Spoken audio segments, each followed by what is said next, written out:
রুমার গল্পের আসরে তোমাকে স্বাগত জানাই। আজকের গল্প আমরা তিন প্রেমিক ও ভুবন, লিখেছেন বিমল কর। নদীর চড়ায় শিবানীর চিতা জ্বলছিল। আমরা তিন বিগত যৌবন বন্ধু শিমুল গাছের তলায় বসেছিলাম। ফাল্গুনের শেষ, উল্টো টান ধরে গিয়েছিল দুপুরে। রোদ পাখা গুটিয়ে নিতে শুরু করেছে। নদীর বাঁকের মাথায় আকাশে সূর্য হেলে পড়ছিল। ভুবন গরুর গাড়ির উপর বসে, গাড়িটা অর্জুন গাছের ছায়ায় দাঁড় করানো। গরু দুটো গাছগাছালির ফাঁকে শুয়েছিল। শিবানীর মুখাগ্নি শেষ করে ভুবন খানিকক্ষণ চিতার কাছে দাঁড়িয়েছিল। রোদ আর আগুনের ঝলসানি গায়ে মাখেনি। তারপর গাড়িতে গিয়ে বসেছে। হাঁটুর উপর মাথা রেখে মুখ আড়াল করে সে বসেছিল। কদাচিৎ মুখ তুলছিল, তুলে শিবানীর চিতা দেখছিল। চিতার কাছাকাছি নদীর ভাঙা পাড়ের আড়ালে 4-5টি ছেলে ছোকরা আর নিত্যানন্দ। তারা মাথায় গামছা বেঁধে, ভিজে তোয়ালে মুখে ঘাড়ে বুকে বুলিয়ে সপ্তাহের তদারকি করছিল। পুরুতমশাই আর ছটকিলাল অনেকটা তফাতে মাটির কয়েকটি সরাও কলসি সামনে নিয়ে গাছের ছায়াতেও ছাতা খুলে বসে আছে। আমরা মাঝ দুপুরে এসেছি। তখন চতুর্দিকে ধুধু করছিল। গরম বাতাস গায়ে মুখে জ্বালা ধরিয়ে দিচ্ছিল। এতক্ষণে যেন সব ক্রমশ জুড়িয়ে আসার মতন ভাব হয়েছে। বালি ভরা নদীর তাপ মরে আসছিল। শীর্ণ জলের ধারাটি শিবানীর চিতার পাশ দিয়ে বয়ে যেতে যেতে কদাচিৎ বাতাসে কিছু শীতলতা ছড়িয়ে দিচ্ছিল। আমরা তিন বিগত যৌবন বন্ধু শিমুলতলায় বসে শিবানীর সৎকার প্রত্যক্ষ করছিলাম। সিগারেটের টুকরোটা দূরে ছুঁড়ে দিয়ে অনাদি বলল, শেষ হতে বিকেল ভরে যাবে। বলে সে শিবানীর চিতার দিকে তাকিয়ে থাকল। কমলেন্দু পা ছড়িয়ে আধশোয়া হয়ে বসেছিল। সে আস্তে আস্তে মাটিতে শুয়ে পড়ল। আকাশমুখ হয়ে বোধহয় শিমুলের ফুল দেখবে। আমি আর একবার ভুবনের দিকে তাকালাম। ভুবন কুঁজো হয়ে বসে, হাঁটুর ওপর মাথা, দুহাতে মুখ আড়াল করা। অনেকক্ষণ সে ওই একইভাবে বসে আছে। তার পক্ষে এটা স্বাভাবিক। শিবানী ওর স্ত্রী, তবু আমার মনে হলো ভুবনের এতটা শোকাভিভূত ভাব ভালো দেখাচ্ছে না।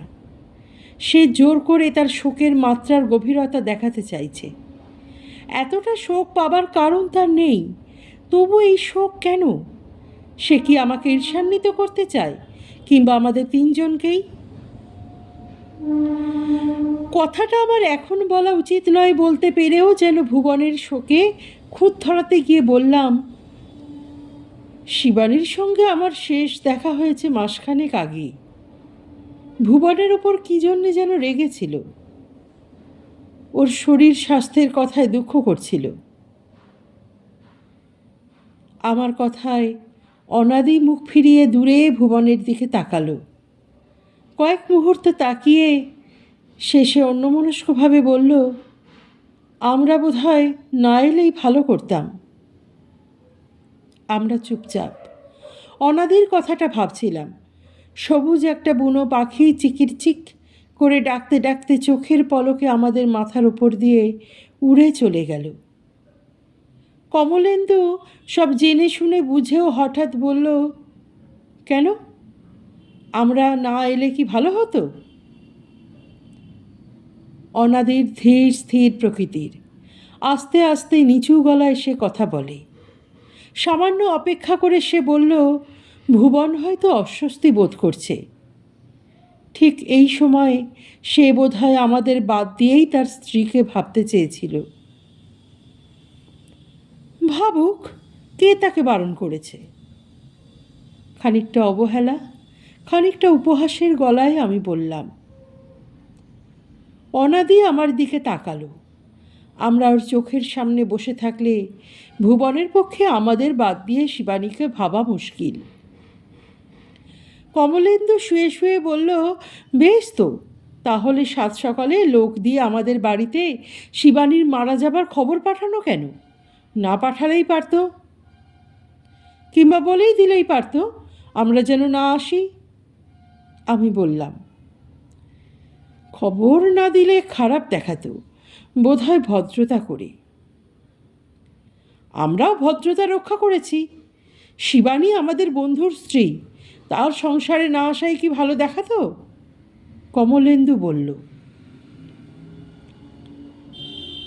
বন্ধুর স্ত্রী শুধু কেন, শিবানী আমাদের, কি বলবো, বান্ধবী, যাই বলো, সেও তো আমাদের কিছু একটা ছিল।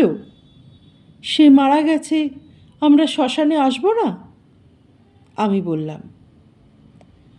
অনাদি আর কথা বাড়ালো না। পকেট হাতড়ে আবার সিগারেট বের করলো, আমাদের দিল। নিত্যানন্দ চিতার কাছে গিয়ে খোঁচাখুচি করতে কাঠ ফেটে শব্দ হলো। চেঁচিয়ে কি যেন বলল। তার সহচর দুটি ছেলে তার কাছে গেল। ভুবন মুখ তুলে চিতার দিকে তাকিয়ে আছে। চিতার উপর কয়েকটি অগ্নিস্ফুলিঙ্গ যেন আতশবাজির মতন বাতাসে উড়ে ফেটে গেল। সামান্য ছাই উড়ল। একটি ছেলে কয়েকটি কাঠের টুকরো ফেলল চিতায়। ভুবন চিতার দিক থেকে চোখ ফিরিয়ে উদাসভাবে নদী, আকাশ আর জঙ্গলের দিকে তাকিয়ে থাকল। তারপর একসময় আমাদের দিকে মুখ ফেরালো। আমাদের মধ্যে দূরত্ব সত্ত্বেও আমার সঙ্গে তার চোখাচোখি হলো। ভুবন মুখ ফিরিয়ে নিয়ে হাঁটুর ওপর কনুই রেখে গালে হাত দিয়ে নদীর দিকে তাকিয়ে থাকলো। ওর এই ভঙ্গি আমার ভালো লাগছিল না। মনে হলো আমাদের যেন সে আর দেখতে পারছে না, বা দেখেও দেখতে চাইছে না, উপেক্ষা করছে। বাড়াবাড়ি দেখলে আমার রাগ হয়। ভুবনের এতটা বাড়াবাড়ি দেখে আমার কেমন রাগ আর বিরক্তি হচ্ছিল। আতিশয্য কেন? আমরা কি জানি না শিবানীর সঙ্গে সম্পর্ক কী ছিল? তবু ভুবন এখন এমন ভাব দেখাচ্ছে যেন আমরা কিছুই জানি না, যেন শিবানী তার সর্বস্ব ছিল। শিবানীর মৃত্যুতে তার বিশ্বভুবন অন্ধকার হয়ে গেছে। দুঃখের মধ্যেও আমার হাসি পাচ্ছিল। ভুবনের বোকামির শেষ নেই। তুমি যে কাকে এত শোক দেখাচ্ছ ভুবন, তবুও যদি শিবানীর ভালোবাসাটুকু পেতে। শিবানী তোমায় ভালোবাসেনি, যদিও শেষ পর্যন্ত তোমায় বিয়ে করেছিল।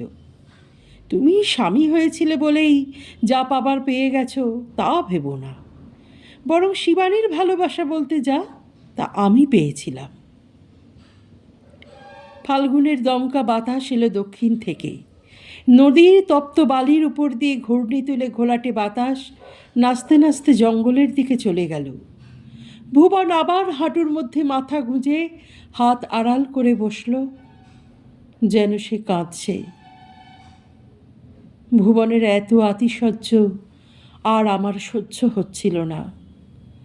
অনাদি আর কমলেন্দুকে বললাম, আমরা একটু আড়ালে গিয়ে বসি না হয়? বলে উপহাসের গলায় মন্তব্য করলাম, ভুবনবাবুর আমাদের হয়তো সহ্য হচ্ছে না। অনাদি যা বলল। কমলেন্দু শিমুল ফুল দেখছিল নাকি আকাশ, কে জানে। সে বলল, তাতে যদি ভুবন শান্তি পায় আমার আপত্তি নেই। আমার বরং শিবানীর চিতার কাছে বসে ওদিকে তাকিয়ে থাকতে খুব খারাপ লাগছে। তাই বুঝি শুয়ে আছো, আকাশ দেখছ? কমলেন্দু কথার জবাব দিল না। অনাদি এবার বলল, আমারও কেমন অস্বস্তি লাগছে, একটু আড়ালে দূরে গিয়ে বসাই ভালো। তাছাড়া এবার এদিকে রোদ ঘুরে গেছে, বসে থাকা যাবে না। আমরা আরও অল্পক্ষণ বসে থেকে শিমুলতলা ছেড়ে উঠে পড়লাম। তারপর তিন বন্ধু শিবানীর চিতা এবং ভুবনের দৃষ্টি থেকে সরে অন্যদিকে চলে যেতে লাগলাম। খানিকটা দূরে এসে আমরা বসলাম। এখানে ঘন ঝোপঝাড় আর ছায়া, মাথার উপর নিম গাছ, সামনে কুল ঝোপের ওপর দিয়ে নদী দেখা যায়। মাঝে মাঝে পাখির ডাক ছাড়া আর কিছুই কানে যাচ্ছে না। নদীর বালি ছাড়া অন্য কিছু চোখেও পড়ছে না। এখানে যে যার মতন আরাম করে বসলাম, বসে নিশ্চিন্ত হলাম। কিছুক্ষণ আমাদের মধ্যে ছোটোখাটো দু চারটি কথার বিনিময় হলো। শিবানীর এইভাবে আচমকা একটা অসুখে মারা যাওয়ায় আমরা দুঃখিত। শেষে আমরা একে একে কেমন নীরব হয়ে গেলাম। নদীর দিকে অপরাহ্নের স্তিমিত ভাব নামছিল। আমরা তিনজনেই কখনো নদী, কখনো শূন্যতা, কখনো গাছপালা, কখনো পায়ের তলায় ঘাস মাটি দেখছিলাম এবং পরিপূর্ণ নীরব হয়ে গিয়েছিলাম। অনেকক্ষণ এইভাবে বসে থাকার পর হঠাৎ কমলেন্দু কেমন করে যেন নিঃশ্বাস ফেলল। দীর্ঘ নিঃশ্বাস নয়, তার চেয়েও যেন গভীরতাপূর্ণ ছিল। তার নিঃশ্বাসের শব্দে আমরা ওর দিকে সচকিত হয়ে তাকালাম। কমলেন্দু সুপুরুষ, তার মুখ এখনও দু এক মুহূর্ত তাকিয়ে দেখার মতন। লম্বা ধরনের কাটা কাটা মুখ, রং ফর্সা, নাক এবং চোখ বেশ তীক্ষ্ণ। তার ফর্সা সুন্দর মুখে আমরা কোথায় যেন এক বেদনা দেখতে পেলাম। অনাদি বলল, কি হলো? কমলেন্দু অন্যদিকে মুখ ফিরিয়ে থাকলো কয়েক মুহূর্ত, তারপর আমাদের দিকে তাকালো। শেষে বলল, না কিছু নয়। কই দেখি একটা সিগারেট। পকেট থেকে আমার সিগারেটের প্যাকেটটা বের করে ওকে দিলাম। নিজে একটা সিগারেট নিয়ে ও আমাদের দুজনকে দুটো সিগারেট দিল। দেশলাই জেলে সিগারেট ধরিয়ে অনেকটা ধোঁয়া গলায় নিল। তারপর আমাদের চোখের দিকে তাকিয়ে বলল, এদিকটায় পালিয়ে এসে ভালোই হয়েছে। সামহাও আমার শিবানীর চিতার সামনে বসে থাকতে ভালো লাগছিল না। হতে পারে তখন আমি বোকা ছিলুম, বয়স কম ছিল। তবু এ কথা তো ঠিক, শিবানী আমাকে ভালোবেসেছিল। আমার চেয়ে বেশি সে আর কাউকে কখনো ভালোবাসেনি। আমরা তিন বিগত যৌবন বন্ধু পরস্পরের কথা জানতাম এবং ভুবন আমাদের চতুর্থ বন্ধুও সব জানত। কমলেন্দুর সঙ্গে শিবানীর মেলামেশা ভালোবাসার কথা আমার অজানা নয়, কিন্তু এই মুহূর্তে সে যে দাবিটুকু জানালো তাতে আমার আপত্তি হলো। সবচেয়ে বেশি ভালোবাসার কথা উঠলে শিবানীর কাছে আমার চেয়ে আর কেউ বেশি পেয়েছে এ আমি বিশ্বাস করি না। একেবারে সরাসরি না হলেও কমলেন্দুকে শোনানোর জন্যে একটু ঠাট্টার গলা করে বললাম, আমার তো মনে হয় ওটা আমি এক সময় পেয়েছি। ধীর স্থির শান্তশিষ্ট মানুষ হলেও অনাদি এখন হঠাৎ কেমন অসন্তুষ্ট ও বিরক্ত হলো। ঠোঁট থেকে সিগারেট সরিয়ে বলল, এসব তোমাদের মনের ধারণা ও কল্পনা। আমার সঙ্গে শিবানীর ঘনিষ্ঠতা এমন সময়ে যখন আমরা দুজনে কেউই বাচ্চা ছিলাম না। সিরিয়াসলি যদি কাউকে সে ভালোবেসে থাকে, আমি সে দাবি সবচেয়ে বেশি করতে পারি। অনাদির কথায় আমি বা কমলেন্দু আমরা কেউই খুশি হলাম না। আমাদের কথায় অনাদিও হয়নি। তিনজনে আজ আমরা যে দাবি করছি সে দাবি ছেড়ে দেওয়া কেন যেন আমাদের সাধ্যাতীত বলে মনে হলো। আমাদের তিনজনেরই বয়স হয়েছে, 40-এর এপারে চলে এসেছি। আমাদের তিনজনেরই স্ত্রী আছে, সন্তান আছে। আজ শিবানীর সঙ্গে আমাদের প্রেম নিয়ে অকারণ গল্প করার বা মনোমালিন্য সৃষ্টি করার কোনো অর্থ ছিল না। তবু আমরা তিনজনেই এমন এক দাবি জানাচ্ছিলাম যেন সেই দাবি প্রতিষ্ঠা করতে না পারলে আমাদের কোনো বিশেষ সুখ ও অহংকার প্রকাশ করা যায় না। কমলেন্দু ঘন ঘন কয়েকটা টান দিল সিগারেটে। সে অনাদির দিকে এবং আমার দিকে বারবার তাকালো।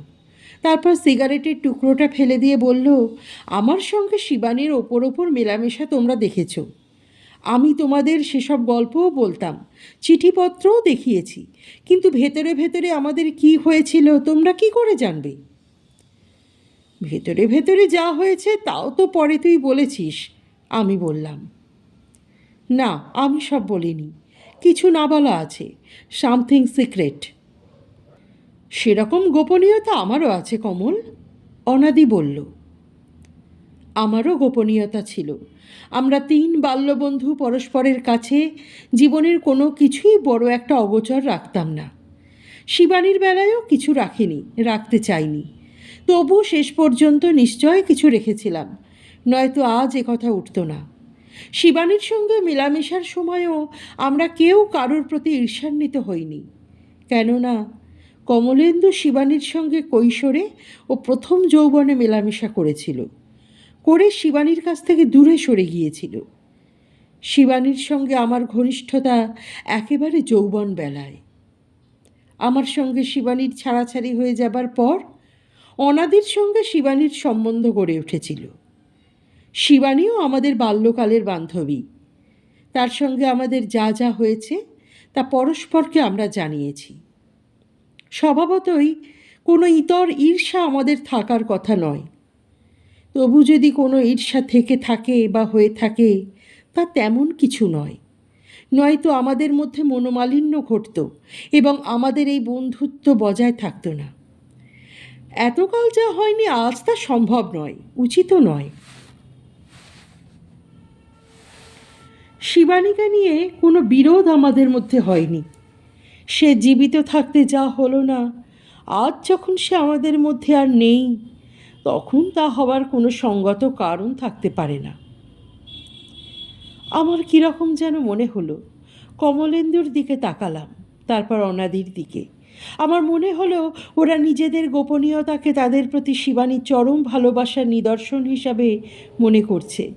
আমি নিজেও প্রায় সেই রকম মনে করছিলাম, যদিও আমার আরও কিছু মনে হচ্ছিল। কেমন এক অস্বস্তি এবং কাতরতাবশত আমি বললাম, একটা কথা বলবো? ওরা আমাকে দেখল। আমাদের সব কথাই সকলের জানা। ধীরে ধীরে আমি বললাম, আমরা কিছুই লুকোচুরি রাখিনি, তবু আমাদের তিনজনের কিছু গোপনীয়তা আছে। আজ সেটা বলে ফেলা ভালো কি নয়? কমলেন্দু অপলকে আমার দিকে তাকিয়ে থাকল। অনাদি চোখের চশমাটা ঠিক করে নিল। আমার মনে হলো ওরা অনিচ্ছুক নয়। কমলেন্দু বলল, বেশ, তাই হোক, কথাটা আজ বলে ফেলাই ভালো। অনাদি বলল, আমার কোনো আপত্তি নেই, কিন্তু শিবানীর চিতা এখনও জ্বলছে শ্মশানে। এই সময় সেই সব কথা বলা কি ভালো দেখাবে? খারাপই বা কি? আমি বললাম, আমার বরং মনে হচ্ছে বলে ফেললেই স্বস্তি পাব। অনাদি আস্তে আস্তে মাথা নাড়ল, সে সম্মত। কমলেন্দুর দিকে আমি তাকালাম। সেই পলুক প্রথমে, শিবানীর জীবনে সেই প্রথম প্রেমিক। সব কথা বলার কোনো দরকার নেই কমল, আমরা জানি। আমরা যা জানি না তুমি শুধু সেইটুকুই বলো। কমলেন্দু আমার দিকে তাকিয়ে মাথা নেড়ে বলল, তাই বলবো। কমলেন্দু বলল, তোমাদের নিশ্চয়ই মনে নেই, আমি একবার মাস দেড়েক কি দুয়েকের জন্যে মতিহারিতে ছোট কাকার বাড়িতে বেড়াতে গিয়েছিলাম। ফিরে এলাম যখন, তখন বর্ষার শুরু। আমাদের ম্যাট্রিকের রেজাল্ট আউট হয়ে গেছে। বাবা পাটনায় মেসমশাইকে আমার কলেজে ঢোকার সব ব্যবস্থা করে চিঠি লিখে দিয়েছিলেন। পরীক্ষায় আমার রেজাল্ট কি হয়েছিল তোমরা জানো।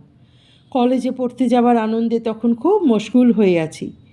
বাড়িতে 24 ঘন্টা আদরের ঘটা চলছে। শিবানীর সঙ্গে আমার তখন গলায় গলায়। মতিহারিতে সে আমায় চিঠি লিখত। তার মা বাবার কথা তোমরা জানো। পয়সা কড়ি থাকার জন্যে আর তার বাবা মনোজ কাকা বেভিন স্কিমে বিলেত ঘুরে আসার পর আরও একটু সাহেবী হয়ে গিয়েছিলেন। শিবানীকে শাড়ি ধরাতে ওরা দেরি করেছিলেন। আমি যখন মতিহারিতে, তখন শিবানী শাড়ি ধরেছে। চিঠিতে আমায় লিখেছিল। ফিরে এসে দেখলাম ছিপছিপে শিবানীকে শাড়ি পরে একেবারে অন্য রকম দেখাচ্ছে। বেশ বড় হয়ে গেছে, বেশ বড়। কই, আর একটা সিগারেট দাও। অনাদি কমলেন্দুকে সিগারেট দিল। সিগারেট ধরিয়ে কমলেন্দু কেমন অন্যমনস্ক হয়ে থাকলো সামান্য।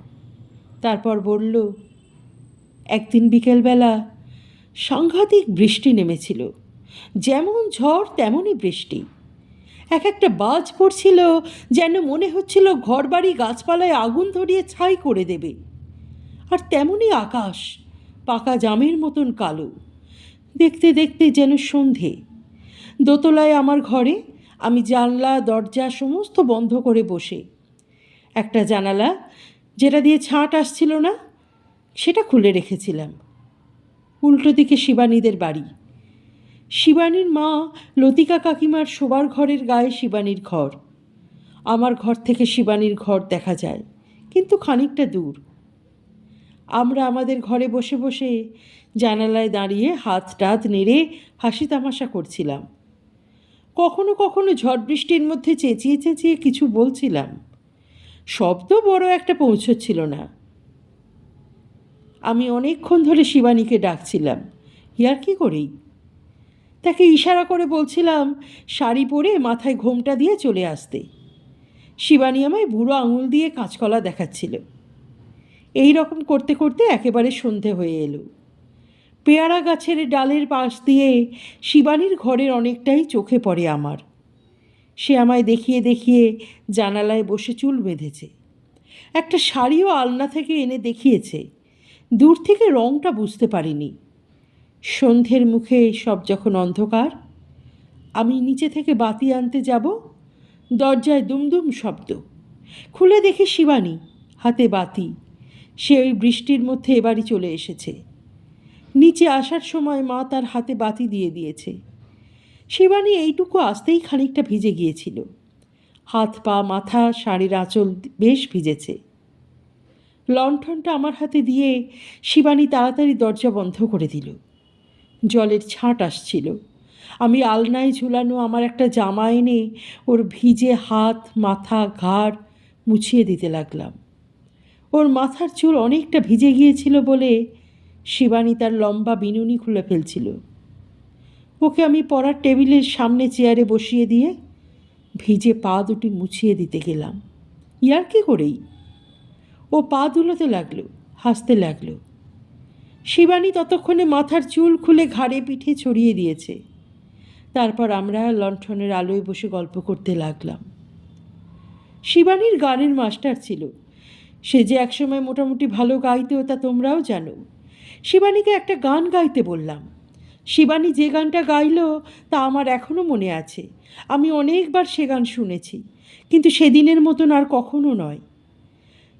ঝড় বৃষ্টি, বাইরের দুর্যোগ আর অন্ধকারের মধ্যে আমার ঘরে বসে মিটমিটে লণ্ঠনের আলোয় সে গাইল, উতল ধারা বাদল ঝরে। ওই গানের একটা জায়গায় ছিল, ওগো বধূ, দিনের শেষে এলে তুমি কেমন বেশে, আঁচল দিয়ে শুকাবো জল, মুছাবো পা আকুল কেশে। বারবার শিবানী ওই চরণ দুটি গাইছিল আর আমার দিকে তাকিয়ে দুষ্টু করে হাসছিল। অর্থটা আমি বুঝতে পারছিলাম। গান শেষ হলে আমরা গল্প করতে লাগলাম, এ গল্প সে গল্প। শেষে আমরা ছেলে মানুষের মতন হাতের রেখা, কপালের রেখা, ভাগ্য, ভবিষ্যৎ এইসব কথা নিয়ে মেতে উঠলাম। একে অন্যজনকে সৌভাগ্যের চিহ্ন দেখাতে ব্যস্ত। হঠাৎ শিবানী বলল তার বুকে নীল শিরার একটা ক্রস আছে। আমি বললাম তাহলে সে মস্ত পুণ্যবতী বলে আমি হাসছিলাম। এরকম যে হয় না বা হতে পারে না তা আমি জানতাম। আমার হাসি দেখে শিবানী বুঝতে পারল আমি তাকে অবিশ্বাস করছি। সে বলল, হাসছো কেন, বিশ্বাস হচ্ছে না? আমি মাথা নাড়লাম। তুমি কি যিশু? শিবানীর অভিমানে লাগলো, বলল, আহা, যিশু না হলে বুঝি কিছু থাকতে পারে না? আমি তাকে আরও রাগিয়ে দিয়ে বললাম, যার কোথাও পাপ নেই তার থাকতে পারে, মানুষের নয়। যিশুর মতন তুমি মরতে পারবে? শিবানী কী ভাবলো জানি না। হঠাৎ সে তার বুকের জামার ওপরের বোতাম খুলে জামা অনেকটা সরিয়ে আমায় বলল, আলো এনে দেখো। আমি দেখলাম। কি দেখলাম তা তোমাদের কাছে বলে লাভ নেই, বুঝতেই পারছো। তবে শিবানীর বুকে শিরা ছিল নীলচে রঙের। সেটা ক্রস কিনা আমি দেখিনি, আমি অন্য জিনিস দেখেছিলাম। আজ আমার স্বীকার করতে দোষ নেই, সেই বয়সে শিবানীর সেই ইনোসেন্স ছিল। আমার হাতে সেটা মরে গেল। কমলেন্দু নীরব হলো। তাকে খুব অন্যমনস্ক ও অপরাধীর মতন দেখাচ্ছিল। নদীর চরের ওপারে রোদ সরে যাচ্ছে, তাপ অনেকটা কমে এসেছে। কোথাও একটা কাক ডাকছিল, গাছের পাতায় বাতাসে সরসর শব্দ হচ্ছিল, কেমন একটা নিঝুম ভাব। আমরা তিন বন্ধুই নিঃশ্বাস ফেললাম। কমলেন্দু রুমালে মুখ মুছে নিল, অনাদি আমার দিকে তাকালো। শিশির, তোমার যা বলার। আমার বলার পালা কমলেন্দুর পর। শিবানীর জীবনে আমি দ্বিতীয় প্রেমিক, তার যৌবনের প্রেমিক। আমারও তখন যৌবন। আমাদের তখনকার ঘনিষ্ঠতার কথা কমলেন্দুদের অজানা নয়। ওরা যা জানে না, ওদের কাছ থেকে যা আমি গোপন রেখেছিলাম, এবার তা বলার জন্য আমি তৈরি হলাম। কুলঝোপের মাথা ডিঙিয়ে অপরাহ্নের রোদ এবং নদী দেখতে দেখতে আমি গলা পরিষ্কার করে নিয়ে বললাম, আমি খুব সংক্ষেপে সারতে চাই। শুনি, কমলেন্দু বলল। বলছি, তোমাদের কাছে কোনো ভূমিকার দরকার নেই, তবে তোমাদের জানা দরকার যে 3-4 বছর শিবানীর সঙ্গে আমার খুব মাখামাখি ছিল, এটা তার শেষের দিকের ঘটনা। আমি ধীরে ধীরে বললাম, শিবানীর বাবা তখন মারা গেছেন। লতিকা কাকিমারা তাদের নতুন বাড়িতে থাকেন। আমি আমার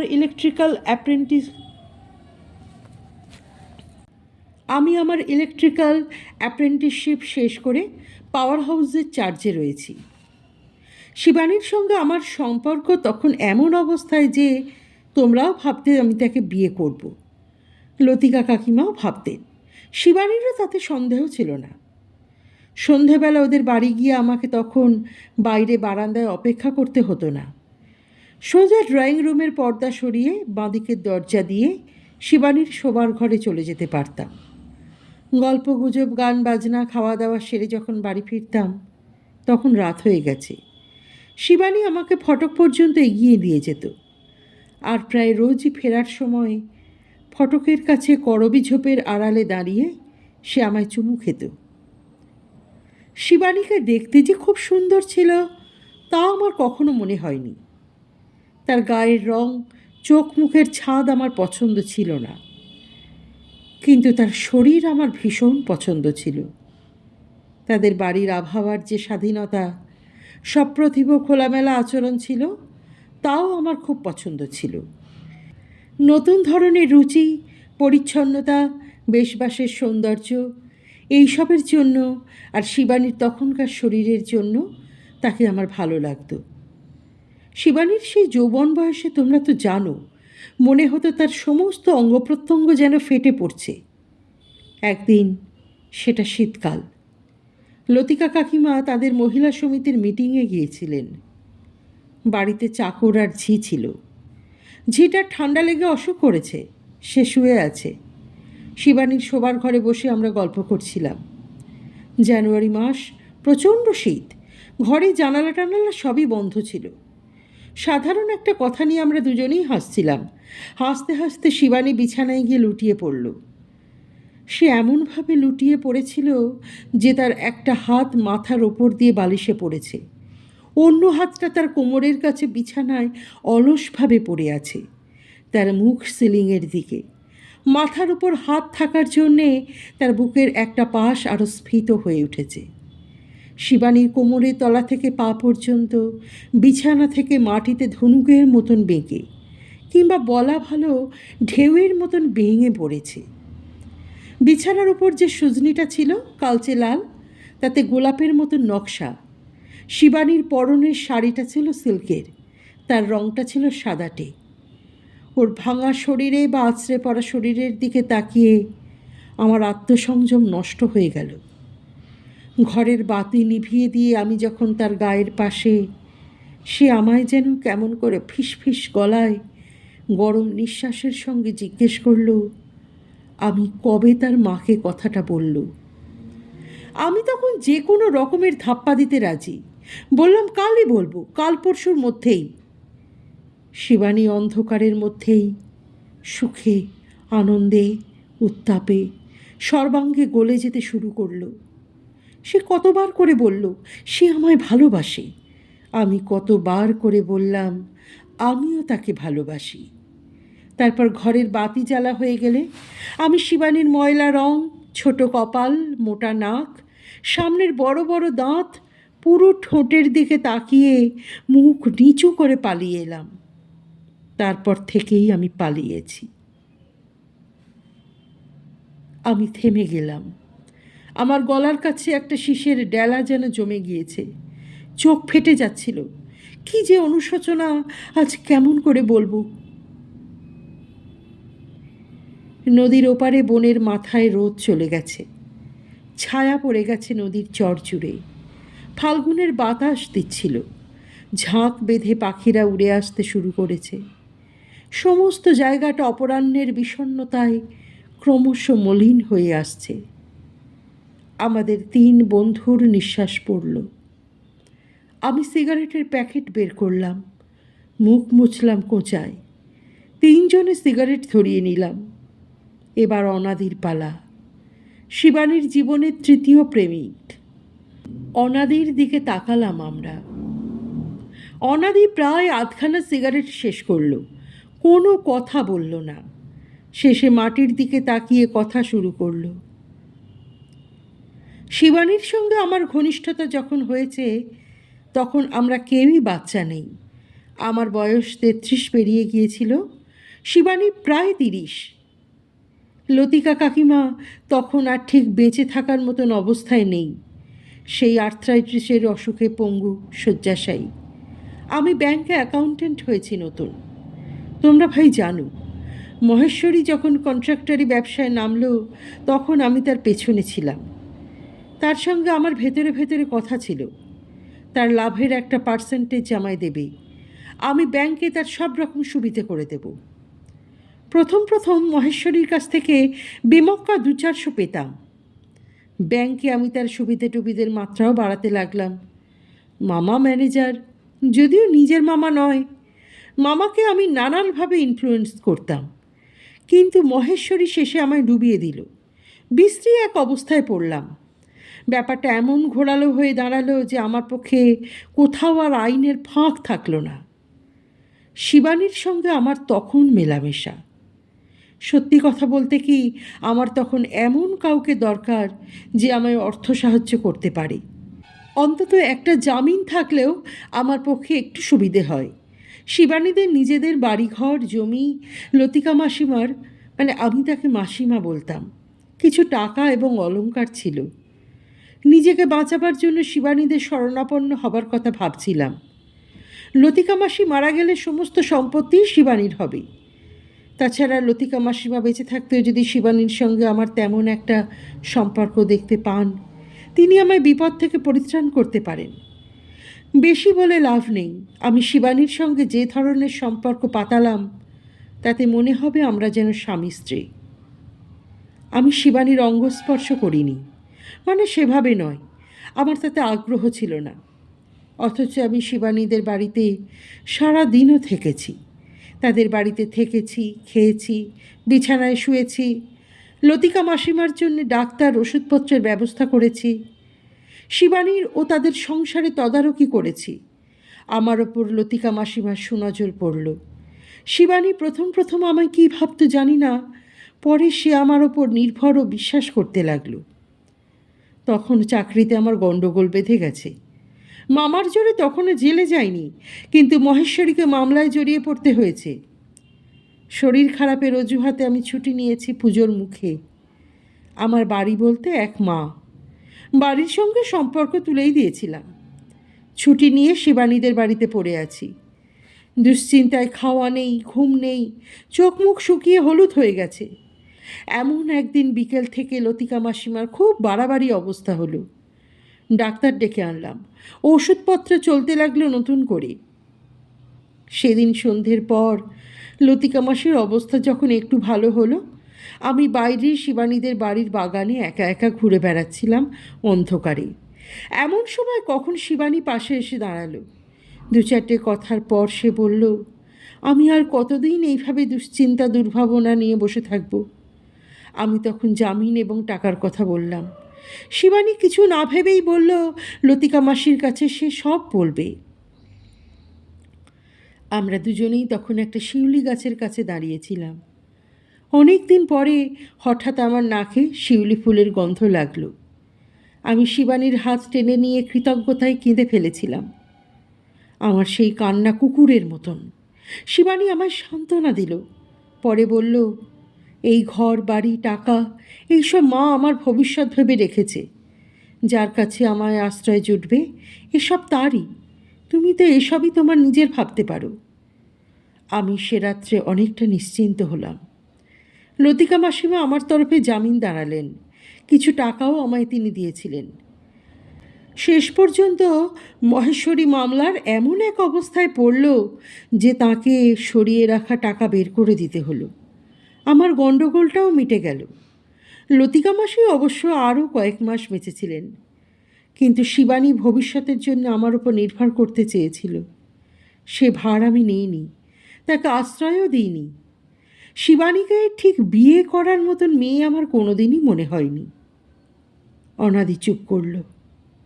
আমরা চুপচাপ, নিঃশ্বাস যেন। একটা সাদা ধবধবে বক নদীর ওপার দিয়ে গোধূলির আলোর সীমানা পেরিয়ে কোথায় যেন চলে গেল। কমলেন্দু বলল, লতিকা কাকিমার টাকাটা তুমি ফেরত দাওনি? পরে মাসিমা মারা যাবার পর শিবানীকে কিছুটা দিতে গিয়েছিলাম, ও নেয়নি। আর কোনো কথা হলো না। আমরা 3 বিগত যৌবন বন্ধু, শিবানীর 3 প্রেমিক পুরুষ নীরবে বসে থাকলাম। কেউ কারো দিকে তাকালাম না। বসে বসে কখন যেন দেখলাম আকাশ, বন, নদী জুড়ে আসন্ন সন্ধ্যার ছায়া। আমাদের চারপাশে সেই শীষের মতন ছায়া ক্রমশই জমতে লাগলো। আমাদের নাম ধরে চিতার কাছ থেকে ওরা তখন ডাকছে। দাহ শেষ, চিতা ধুয়ে দেওয়া হচ্ছে। ছেলেগুলোর জল ঢালা ফুরোলো।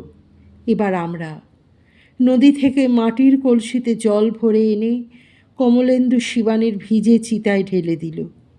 তারপর আমি কমলেন্দুর হাত থেকে কলসি নিয়ে নদী থেকে জল ভরে আনলাম। এনে শিবানীর চিতার তার নিশ্চিহ্ন শরীরের ছাইয়ের রাশিতে জল ঢাললাম। তারপর অনাদি জল দিল। শেষে ভুবন। কলসিটা ভেঙে দিয়ে ভুবন ফিরল।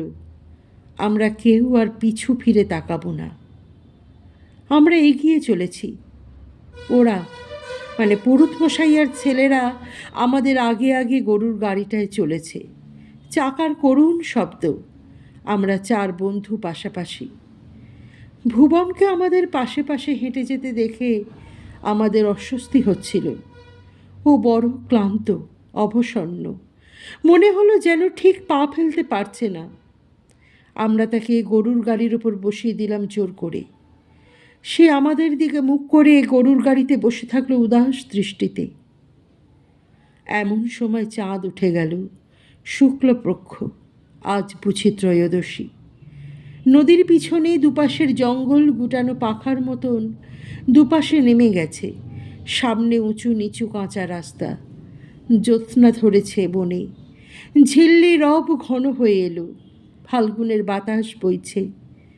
গরুর গাড়ির চিকন করুণ শব্দ ছাড়া আর কোনো শব্দ নেই। আর আমাদের পায়ের শব্দ, মাথার উপর চাঁদ। যেতে যেতে কমলেন্দু হঠাৎ বলল ভারী গলায়, শিবানীর চিতায় জল ঢালার সময় কেমন যেন কান্না এসে গিয়েছিল। আহা বেচারি! ভাই, আমি আজ তার কাছে তার চিতায় জল দেবার সময় মনে মনে ক্ষমা চেয়েছি। আমিও তো শিবানীর চিতায় কলসি করে জল ঢালার সময় আমার পাপের জন্যে মার্জনা চেয়েছিলাম। অস্ফুট গলায় আমি বললাম, আমিও ক্ষমা চেয়েছি। অনাদি যে কাঁদছিল আমরা খেয়াল করিনি। সে ছেলে মানুষের মতন মুখে কান্না ও লালা জড়িয়ে বলল, আমিও। চাঁদের আলোয় আমরা 3 ঘনিষ্ঠ বন্ধু, 3 প্রেমিক চলেছি। আমাদের সামনে ভুবন, পিছনে শ্মশান, শিবানীর ধুয়ে যাওয়া চিতা। যেতে যেতে সামনে ভুবনের দিকে তাকিয়ে আমি ভাবছিলাম, আমরা 3 জনে, 3 প্রেমিক, শিবানীর নিষ্পাপতা, কৌমার্য, নির্ভরতা তো হরণ করে নিয়েছিলাম, নিয়ে তাকে প্রত্যাখ্যান করেছি। কিন্তু তারপরও আর কি অবশিষ্ট ছিল শিবানীর, যা ভুবন পেয়েছে? কি পেয়েছে ভুবন, যার জন্যে এত ব্যথা? চাঁদের আলোয় ভুবনকে কেমন যেন দেখাচ্ছিল। তার চারপাশে নিবিড় ও নীলাভ, স্তব্ধ ও মগ্ন যে চরাচর, তা ক্রমশই যেন ব্যাপ্ত ও বিস্তৃত হয়ে এক অলৌকিক বিষণ্ণ ভুবন সৃষ্টি করছিল। এ যেন আমাদের ভুবন নয়, অথচ আমাদেরই ভুবন। আজকের গল্পটি কেমন লাগলো, তোমার মূল্যবান মতামত অবশ্যই কমেন্ট বক্সে লিখে জানিও। গল্পটি ভালো লাগলে একটি লাইক করে দিও, শেয়ার করে দিও পরিচিত এবং প্রিয়জনদের মধ্যে। আর যারা এখনও চ্যানেলটি সাবস্ক্রাইব করনি, তারা কিন্তু চ্যানেলটি সাবস্ক্রাইব করতে ভুলো না। অপেক্ষা করো পরবর্তী গল্পের জন্য।